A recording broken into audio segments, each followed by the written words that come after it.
Well, the BBC biased? Of course they were.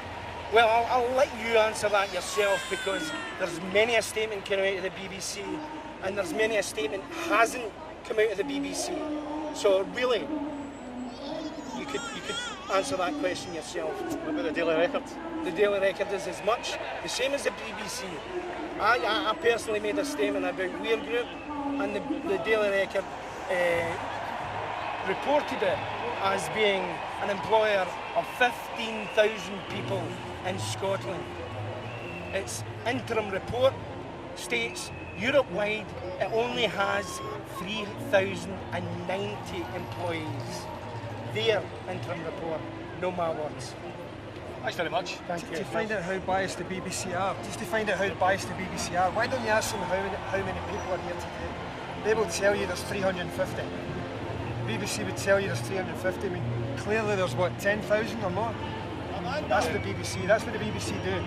The BBC manipulate things. They give you little sweet stories at the beginning to make you think they're unbiased, and then you manipulate it. Okay, thanks very much. Cheers.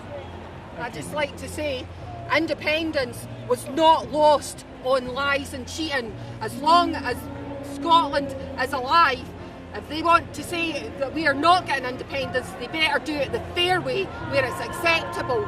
The media has not been acceptable. No person in Scotland will ever accept that that was a fair referendum. Here we go. Cheers. Yes, well, just thinking about obviously independence, how we feel that it was stole from us slightly with the media, especially the BBC, corruption within society, especially Westminster. We just feel it's more important that we get a Scottish Parliament, we're still fighting for it, more powers. The vow that was never really put, but they say they were going to give us a vow. I don't believe they'll get the powers that they said they did, especially Gordon Brown, which states here. I think they're traitors to Scotland. And I think we're still going to get a yes, it might just be a couple of years. What's your opinion of the BBC? They want to be sick now or just afterwards. My opinion couldn't be shared on something like this about the BBC, because they have sold this country down the river, and they are a Westminster rag like the Daily Record and the Daily Mail and all these other things. Westminster rags, that's what they are.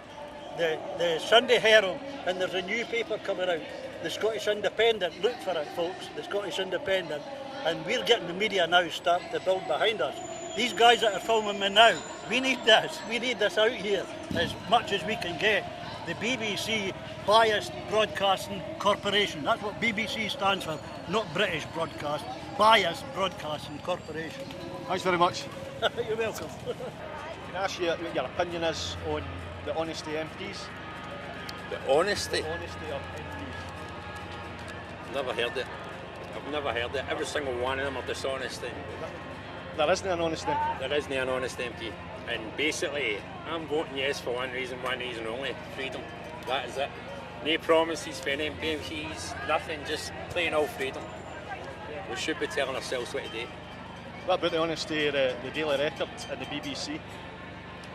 Absolute disgrace. And I can see the feedback all over the social media, and they're going to die.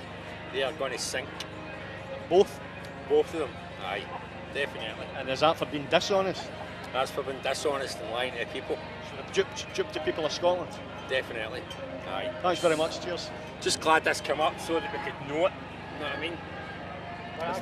No problem. Is there such a thing as an honest politician? No, there isn't. It cannot be, because politics is, the word politic means, but the word politic means politically expedient. Can I ask you your opinion on the honesty of MPs? The honesty of MPs? It's people politics now.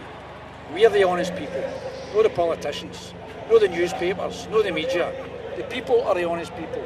The internet is where the honesty is. Thanks very much. Right, no problem. Cheers. Thanks for that.